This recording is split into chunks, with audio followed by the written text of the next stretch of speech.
Snow വെച്ചിട്ട് mushroom ഉണ്ടാക്കിയാലോ? Hello, ഇവിടെ നല്ല തണുപ്പാണ്. -5 ആണ്. ഇന്നലെ ഇവിടെ സ്നോ വാർണിംഗ് ഒക്കെ ഉണ്ടായിരുന്നു. നമുക്ക് കുറച്ച് മഷ്റൂംസ് ഉണ്ടാക്കിയാലോ? സാധാ മഷ്റൂം അല്ല, നമുക്ക് സ്നോ കൊണ്ട് മഷ്റൂം ഉണ്ടാക്കാം. വയോ ഇതിനകത്ത് അങ്ങനെ ഫില്ല് ചെയ്യുക.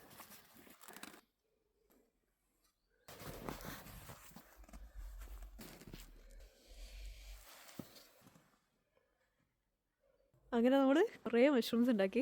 ഇതെല്ലാം നമ്മൾ ഉണ്ടാക്കിയ മഷ്റൂംസ് ആണ് കേട്ടോ. ഒരു ഐഡിയ തോന്നി, കുറച്ച് കളേഴ്സ് ആഡ് ചെയ്താലോ? നമുക്ക് ബ്ലൂ കളർ ആഡ് ചെയ്ത് നോക്കാം.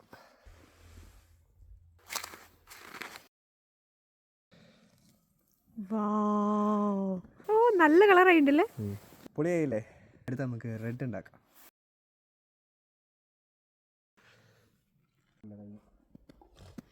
നല്ല ഭംഗിയില്ലേ കാണാൻ? ഞങ്ങൾ ബ്ലൂവും യെല്ലോവും കൂടെ മിക്സ് ചെയ്തതാണ്. നല്ലപോലെ പ്രസ് ആക്കണം, എന്നാലേ ഇത് നിൽക്കുള്ളൂ, അല്ലെങ്കിൽ ഒടിഞ്ഞു പോകും. നിങ്ങൾക്ക് വൈറ്റ് മഷ്റൂംസ് ആണോ ഇഷ്ടപ്പെട്ടത്, അതോ ഞങ്ങളുടെ കളേർഡ് മഷ്റൂംസ് ആണോ ഇഷ്ടമായത്?